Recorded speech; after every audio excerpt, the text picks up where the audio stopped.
નમસ્કાર નમસ્કાર નમસ્કાર વિદ્યાર્થી મિત્રો, સ્વાગત છે આપનું વિદ્યાકુલ ગુજરાતી ચેનલની અંદર. આજે હું તમારા માટે એક સરસ મજાનો નાનો એવો ટોપિક લઈને આવ્યો છું. નાનો એવો છે પણ બોર્ડની પરીક્ષાની દ્રષ્ટિએ ખૂબ ખૂબ અગત્યનો છે, એટલે ખાસ છેક સુધી વિડીયોને જોજો. આજનો લેક્ચર તમારી બોર્ડની પરીક્ષાનું પેપર સુધારી શકે એમ છે, એટલે ખાસ ભાઈ હવે આજનો ટોપિક હું તમારા માટે જે લઈને આવ્યો છું કે પરીક્ષાના એક દિવસ પહેલા એવું શું કરવું કે જેથી પછીના દિવસે પેપર મસ્ત મજાનું જાય. એટલે પરીક્ષાના આગલા દિવસે વન ડે બિફોર એક્ઝામ શું એવું કરી શકાય કે જેથી તમે છે પેપર સારું લખી શકો, પેપરમાં સારામાં સારા માર્ક્સ લાવી શકો. અને એના માટે હું તમને એક સરસ મજાની ટીપ આપવાનો છું. એક નહીં, આમ તો ઘણી બધી આપવાનો છું, જેથી તમે પરીક્ષામાં વેરી ગુડ તમે એમ કહી શકો, તમને સેટિસ્ફેક્શન થાય કે ના ના એ આગલા દિવસે વેડફાટ ન કરો. ઘણા બધા મિત્રો એવું કરે છે કે પરીક્ષાના આગલા દિવસે છે એ વધારે પડતું વાંચન કરે છે, બધું ન વાંચવાનું વાંચી લે છે, ઘણા બધા સાવ રિલેક્સ મોડમાં રહે છે, બહુ બધા અસ્તવ્યસ્ત હોય છે. ઓકે, એટલે એમાંથી આપણે જો બચવું હોય ને નોર્મલ સામાન્ય કામ કરીને પણ એક્સ્ટ્રા ઓર્ડિનરી રિઝલ્ટ લાવવું હોય તો વિડીયો તમારા માટે છે. ઓકે, સૌથી પહેલું શું કરવાનું છે પરીક્ષાના આગલા દિવસે મિત્રો? સૌથી પહેલું એ કામ કરવાનું છે કે કોઈ પણ નવું મટીરિયલ એ લાવવાનું નથી અને વાંચવાનું પણ નથી. કોઈ પણ નવું મટીરિયલ લાવવાનું પણ નથી, કોઈ પણ નવું મટીરિયલ વાંચવાનું પણ નથી. જે આખો વર્ષ તમે મહેનત કરી છે, અચ્છા આવા પરીક્ષાના આગલે દિવસે આવા ઘણા બધા તત્વો હોય જ, આપણી મિત્ર મંડળીમાં પણ હોય જ, કે જે આપણને એમ કહેતા કે આ આઈએમપી એકમાં આવ્યું છે, આ ઓલું આઈએમપી આવ્યું છે, આ ઓલું આઈએમપી આવ્યું છે. એટલે તમે તમારું જે રૂટીન કામ છે એ છોડીને પહેલા એ જે ઉડતું તમને આપ્યું છે એ કરવા બેસી જશો, તમારી તૈયારીની લિંક તૂટી જશે. એ અલગ ફોર્મેટમાં, અલગ શબ્દોમાં, અલગ રચનામાં, વાક્ય રચનામાં હશે અને તમારે વળી પાછું નવું રિવાયરિંગ કરવું પડશે મગજનું. એટલે બેટર છે કે અત્યાર સુધી જે તમે બનાવ્યું છે મટીરિયલ અથવા અત્યાર સુધી તમારી પાસે જે હતું એનો જ ઉપયોગ કરો, એને જ કામ કરો. ઓકે, યાદ રાખો કે પરીક્ષાના આગલા દિવસે તમારું સૌથી મોટું મટીરિયલ કોણ છે? પુસ્તક. ઓકે, અને પીવાયક્યુ બોલે તો બોર્ડના પાછલા વર્ષના સવાલો, એટલે એટલીસ્ટ તમને ખ્યાલ આવી જાય કે કઈ રીતે કયો સવાલ કેટલા માર્ક્સમાં પૂછાઈ શકે છે. અચ્છા, બીજું શું કામ કરવાનું છે? ચાલો, પુસ્તક તો છે જ બરાબર. આગળ એક વિડીયો ઓલરેડી આપણે લઈને આવ્યા, તમે કીધું હતું શોર્ટ નોટ્સ બનાવી હશે તમે. શોર્ટ નોટ એટલે શું કે કોઈ આખો મુદ્દો છે ચોપડીમાં એ બધામાં ન લખો, શોર્ટ મેં લખો, આંકડાના કોષ્ટક ને બધું બનાવ્યું છે, મુદ્દાનું લિસ્ટ બનાવ્યું હશે. તો જેટલા પણ શોર્ટ નોટ્સ જેટલી પણ છે એ શોર્ટ નોટ્સનું રિવિઝન કરી લો.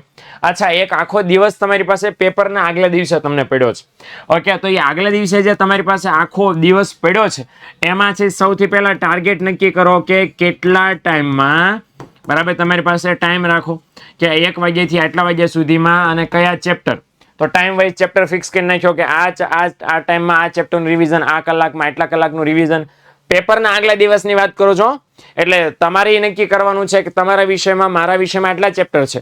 એ તમે 10માં છો કે 12માં તમને સેમ લાગુ પડે છે, આખો દિવસ તમારે વાપરવાનો છે. તો રિવિઝન ખાસ આ રીતે કરજો. યાદ રાખજો કે પરીક્ષાના આગલા દિવસે શું નથી કરવાનું, તો કે લાંબા સવાલોના જવાબ છે, લેન્ધી જવાબો, એ કઈ લખીને પાકા ન કરાય. એટલે યાદ રાખજો કે આગલા દિવસે જો તમે તૈયારી કરવા બેઠા છો, બરાબર, તો માત્ર ને માત્ર ટાઇટલ એ જ લખીને પાકા કરો. ઓકે, આંકડાઓ ખાસ પાકા કરો. આંકડાઓ છે, વ્યાખ્યાઓ છે, ઓકે, સૂત્ર, જો ગણિત વાળા, વિજ્ઞાન વાળા વિષયોમાં આવતા હોય તો સૂત્ર છે, આ બધા સૂત્ર પાકા કરો. આ બધું આંકડા શાસ્ત્રમાં અંદર, બરાબર ને. એકાઉન્ટ્સ હોય તો એની અંદર ફોર્મેટ આવતા હોય, ખાતાની વિગતોની એન્ટ્રીઓ બધી આવતી હોય, હવાલાની અસરો આવતી હોય તો એ બધું કરો. આ બધી એવી ડિટેલ છે કે જે આપણા મોટા દાખલાઓના, મોટા સવાલના જવાબને ઇફેક્ટ કરી શકે છે. આ બધી વસ્તુ આગલા દિવસે ખાસ ધ્યાનમાં રાખવાની છે જ્યારે પાકું કરવા બેસો. અફવાઓથી બિલકુલ દૂર રહેજો. કોઈ અફવા પેપરમાં કે આમ પેપર ફૂટી ગયો છે ને મારી પાસે આવી જવાનું છે અથવા તો આવી ગયું છે, જો એમાં તણાઈ ગયા, આખા વર્ષની અથવા તો અત્યાર સુધી જે તમે રળ્યા છો, મહેનત કરી છે, બધા ઉપર પાણી ફરી જશે. ઇન કેસ કદાચ એવું બને કે પેપર ફૂટી ગયું, એ સાચું જ પેપર તમારી પાસે આવી જાય ને બીજા દિવસે એ જ બોર્ડમાં પેપર આવે તો પણ તમને નુકસાન જશે, કારણ કે તમે પાકું જ નહીં કરી શકો. ડેટા નવો છે અને કયા ફોર્મેટમાં શું હોય કઈ ઠેકાણા હોતા નથી. એટલે પહેલી વસ્તુ કે એ અફવા છે, અફવા જ હોય છે. બોર્ડના પેપર કોઈ દિવસ ફૂટ્યા નથી, એટલે આપણે એમાં ક્યાંય કોઈ દિવસ જવાનું જ નથી. પ્રામાણિકપણે પૂરેપૂરી મહેનત કરવાની છે. કોઈ પણ એવા મિત્ર જે તમને આવું કીધા કરે છે બ્લોક કરી દો. મોટા મોટું કામ પરીક્ષાના આગલા દિવસ પહેલા શું કરવાનું છે? કોઈ પણ સોશિયલ મીડિયાના કામ માટે ફોન તદ્દન બંધ કરી દેવાનો છે. Social media zero. Okay, social media, સગા સંબંધી, કાંઈ પણ બધું ઝીરો કરી દો. ઓકે, એ બધું ઝીરો જ કરી દો, કારણ કે એની કાંઈ જરૂર નથી. બીજી વસ્તુ ખાસ, પરીક્ષાના આગલા દિવસે ખાસ મિત્રો સૌથી વધારે અગત્યનું આ છે, ખાવાનું. બરાબર ને? જમવાનું છે, હેલ્ધી ફૂડ ખાઓ. ઓકે, ઘરનું જ ખાઓ. હું આમ સાદી ભાષામાં તમને કહું ને, વરાજા બની જાઓ. વરાજા હોય, એના લગ્ન હોય અને બહુ બધા ડેઝર્ટ, બહુ બધી સ્વીટ્સ હોય, મીઠાઈ હોય ને આ હોય રબડી બાસુંદી, નાન, જલેબી ને પૂરી ને શાક ને રોટલી ને ઊંધિયું ને દાળ ને ભાત ને કેટલું બધું હોય. વરાજા કોઈ પેટ ભરીને ખાય છે પલાઠી વાળી નીચે? કેવું સરસ થોડુંક આમ જમે છે. કેમ? તબિયત બગડી ગઈ તો લગ્નમાં મજા નહીં આવે. સિમિલરલી તમારે તમારી પરીક્ષા સાચવવાની છે, એટલે કાંઈ પણ આચાર કુચર ખાતા પહેલા 100 વાર વિચારો. હેલ્ધી ખાઓ, બરાબર, હળવો ખોરાક લ્યો. પીઝા, બર્ગર, આ બધી વસ્તુઓ છે અતિશય ભારે છે. ચીઝ ને પનીર ને મેયોનીઝ ને આ બધું પરીક્ષાના ટાઈમમાં પ્લીઝ ટાળો. બરાબર? પછી ઉનાળામાં આખું વેકેશન છે જ તમારી પાસે, ત્યારની વાત ત્યારે કરજો. અત્યારે છે આ જરાક સાચવી જવા દો. જો તબિયત બગડી તો તમારી બધી મહેનત ઉપર પાણી ફરી વળશે. પૂરેપૂરી હેલ્થ જો તમે નહીં સાચવી શકો તો બોર્ડની પરીક્ષામાં સારું કામ નહીં કરી શકો, હે ને? એટલે બીજું, જેટલું ખાવાનું જરૂરી છે એટલી જ ઊંઘ પણ જરૂરી છે. એટલે પૂરતા કલાક, એવું કહેવાય છે 6 થી 7 કલાક. 6 કલાક તો મિનિમમ છે, પણ 6 થી 7 કલાકની ઊંઘ ફરજિયાત લેવાની છે. ઉજાગરા કરીને વાંચવા નથી કે આવતીકાલે પેપર છે એટલે હું રાતે 12-1 વાગ્યા સુધી જાગું અને સવારમાં વળી પાછો બરાબર ને 4 વાગે જાગું. તમે ઊંઘ કેટલી લીધી? 3 જ કલાકની. 3 કલાકની ઊંઘ લઈને બીજા દિવસે પેપર લખશો, પૂરી જાગૃતિ નહીં રહે, તમે હોશમાં નહીં રહો. તમે એમ કહેશો અરે ના સાહેબ આપણે કરી લઈએ. એ તો કરી લેશો એક પેપરમાં, વાંધો નહીં, પણ પછી એનું બર્ડન, જે ઊંઘ નથી લીધી, શરીર થાકશે અને એની અસર પછીના પેપર ઉપર પડશે. એવું ન થાય એટલા માટે આ ખાસ ધ્યાન રાખો કે ઊંઘ પૂરતી રાખો. એક નહીં તો બીજા નહીં તો ત્રીજા પેપર ઉપર એની શ્યોરલી અસર પડશે. કારણ કે તમારે 7 પેપર દેવાના છે, 6 પેપર દેવાના છે, માત્ર એક પેપરની બોર્ડની પરીક્ષા નથી. એટલે ઊંઘ પરીક્ષાના એક દિવસ પહેલા ખાસમ ખાસ રાખજો, તો એ ખાસ તમને કામ આવશે મિત્રો. બરાબર ને? એ સિવાય હું તમને નાની એવી ટિપ્સ આપી દઉં જે પણ તમને ખાસમ ખાસ કામમાં લાગશે. ઓકે, જો તમને મુદ્દાઓની ચાવી આપી હોય તો મુદ્દાની ચાવીઓ છે પાકી કરી લો, રિવાઇઝ કરી લો. ઓકે, બીજું કામ શું કરો કે પરીક્ષાની જે સામગ્રી છે, જે તમારે લઈ જવાની છે પરીક્ષાની અંદર, એ સામગ્રી તમામ તૈયાર કરી લો. શું જરૂર પડવાની છે? ફોર એક્ઝામ્પલ, હોલ ટિકિટ તમારી ક્યાં છે એ ચેક કરી લો. આગલા દિવસે એટલા માટે ચેક કરવાનું, પરીક્ષાના દિવસે દોડાદોડી ન થાય. આ કરવા માટે બસ 10 મિનિટ જોઈએ. ઓકે, પેન છે, પેનની જરૂર પડે તો પેન્સિલ છે.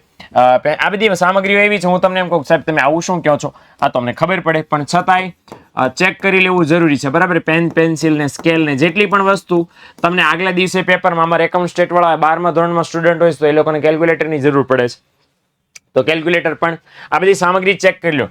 અચ્છા, પરીક્ષાનું સ્થળ ક્યાં આવ્યું છે, બોર્ડની પરીક્ષા ક્યાં દેવા જવાનું છે એ જરાક ચેક કરી લો. અને ખાસ આ આગલા દિવસે એટલા માટે ચેક કરવું જરૂરી છે કયા રસ્તેથી તમારે જવાનું છે. અમારે સુરત જેવા શહેરો હોય તો મેટ્રોના કામ બધા ચાલી રહ્યા હોય, લગ્નની સિઝન છે, વરઘોડા ચાલી રહ્યા હોય, એ તમને ક્યાંક આડા ન જો કે 10 વાગ્યા ને 3 વાગ્યા તો નહીં જ આડા આવે, આઈ એમ વેરી શ્યોર.